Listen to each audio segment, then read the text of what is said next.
Okay, so today we're diving into something pretty wild. Yeah. It's this analysis called 45 Reloaded, Trump's America in 2025.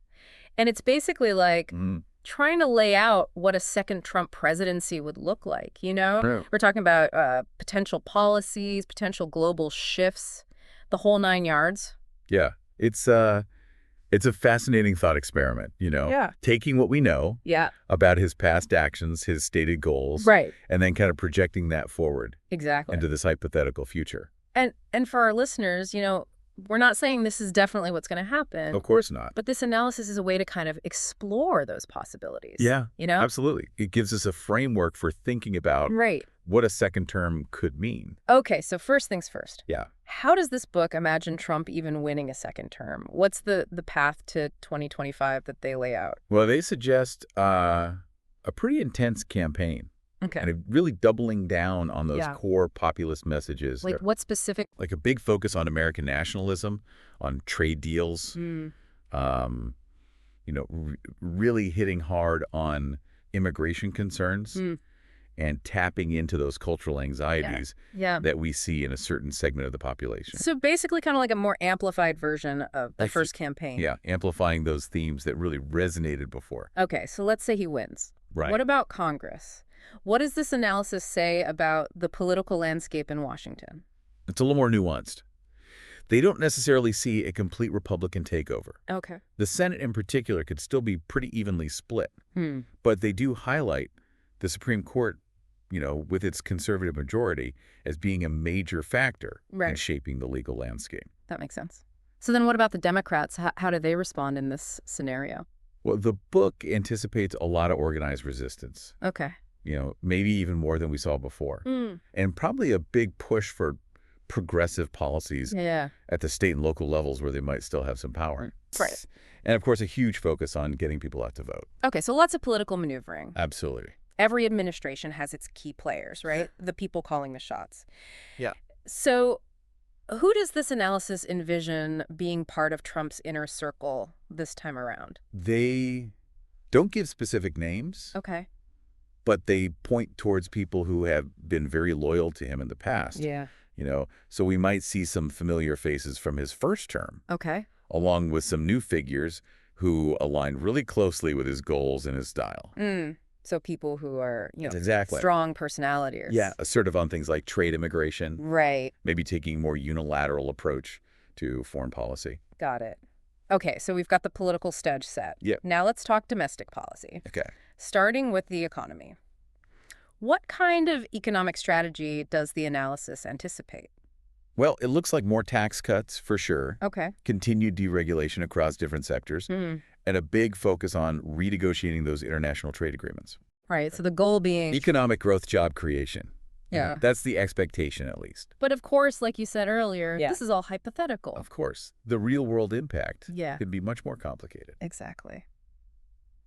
All right, healthcare was a major battleground in his first term. Yeah. What's the outlook for healthcare in this 45 Reloaded scenario? It sounds like they try again to repeal and replace the Affordable Care Act. Obamacare. Right, Obamacare. Okay. The analysis doesn't go into the details of what a replacement plan would look like, Hmm. but the general direction seems to be towards more market-based solutions Okay. and potentially giving states more control over healthcare regulations. Interesting. We might also see some specific initiatives Yeah, on things like prescription drug costs, which is a big concern for a lot of people. absolutely. Okay, moving on to another hot button issue, immigration. Right. What does the book anticipate on that front? More of the same, basically. Yeah. A big focus on border security. So that could mean more investment in physical barriers, Mm, increased resources for immigration enforcement, right. potentially even an expansion of deportation efforts. Okay, and what about like visa programs? Yeah, those could see stricter rules, more reviews, maybe Mm. prioritizing certain skills or categories of applicants. Okay, so a pretty significant tightening of immigration policy. It seems that way. Okay, let's shift to law and order, another area where Trump has taken a very strong stance. Yeah. What does the analysis say about his approach in this hypothetical second term? They anticipate a continued emphasis on supporting law enforcement, Okay. potentially increasing their funding Mm. and advocating for tougher criminal justice policies. And what about social unrest? We saw a lot of that in recent years. Right? How does this book envision the administration responding to that? It seems like the focus would be on maintaining order and security. Okay, so a pretty firm stance there. Yeah. All right, last one on the domestic front. Okay. The Supreme Court and the Constitution. Right. Given the current makeup of the court, what kind of changes does the analysis highlight? Well, with that conservative majority, Yeah. they think we could see more rulings that align with that philosophy Okay. on all sorts of important legal issues. Mm-hmm. And they even mention the possibility of new attempts at constitutional amendments. Interesting. And of course, any future judicial appointments would likely continue in that direction. Right. So big implications for things like abortion access. Absolutely. Yeah. Especially after the overturning of Roe v. Wade. Okay, so that's a pretty comprehensive look at the potential domestic landscape. Yeah. Now let's zoom out and talk foreign policy. Okay. This analysis covers a lot of ground. It does. Let's start with China and trade. That's always a big one. Yeah, always. How does this book see that relationship playing out? It sounds like it's going to stay pretty complex. Okay. Maybe even tense. They say future trade negotiations are possible. Okay. But the administration would probably keep a very firm stance on trade imbalances, intellectual property. So basically those trade frictions. Exactly. Those could continue or even escalate. Okay, now what about America's relationships with its allies? Yeah. Specifically organizations like NATO. Right. What does the analysis say about the future of those alliances? It's presented as a bit of a question mark. Okay. They suggest the U.S. might take a more transactional approach, Meaning? really emphasizing burden sharing among allies, and maybe even questioning the value of those commitments Okay. if they're not seen as directly serving American interests. Interesting. Okay, let's move to the Middle East. Right. Always a focal point of U.S. foreign policy. Definitely. What kind of strategy does this analysis anticipate? Continued strong ties with Israel, for sure. Okay. A potentially more assertive approach towards Iran, especially regarding their nuclear program. Okay. And probably a continued effort to reduce those long-term military engagements. Like Afghanistan. Right, like Afghanistan. Okay. But still prioritizing counterterrorism efforts. All right, so kind of a recalibration of priorities in the region. Yeah, I think that's a good way to put it. Okay, and what about Russia? Yes. Especially with the situation in Ukraine still very much in flux. Right. How does this analysis see that relationship evolving? Honestly, it doesn't sound too optimistic. Okay. They say U.S.-Russia relations would probably stay pretty strained, but they don't rule out some attempts at dialogue, Okay. maybe on very specific issues, Right. where U.S. and Russian interests might align. Makes sense. And in terms of Ukraine specifically, Yeah. they say the U.S. approach would be guided by strategic interests, which could mean changes in the level and type of support provided. Okay, so a lot of potential volatility there. Definitely. All right, last one on the foreign policy front. Okay. The Asia-Pacific region, Right. specifically Taiwan and the South China Sea. Hmm. What does this book suggest about that area? They see the Asia-Pacific as a potential high spot. Okay.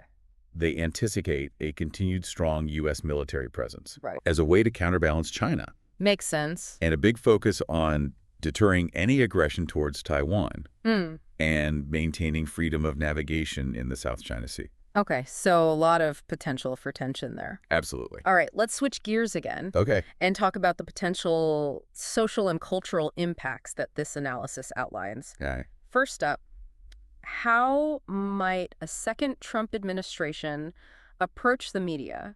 They think it would be pretty adversarial. Okay. Like we saw before, continued accusations of bias, fake news, Right. that kind of thing. Okay. And what about social media? That's become a huge part of the conversation. Absolutely. Any insights there? Yeah, the analysis mentions potential efforts to regulate social media platforms more actively, especially around issues of censorship and free speech. Okay. So those debates would definitely continue. Oh, yeah. All right. Broader picture now. Okay. America seems pretty divided right now. Yeah, definitely. How does this book portray the future of those cultural divisions? They suggest they're likely to persist, Okay. maybe even become more pronounced.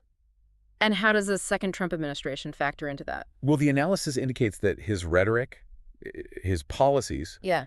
could actually exacerbate those divisions, but it could also energize the opposition even more. So a real push and pull there. Absolutely. Okay, education has also become a real flashpoint in our cultural debates. Yeah, it is. What does this book suggest about potential changes in education?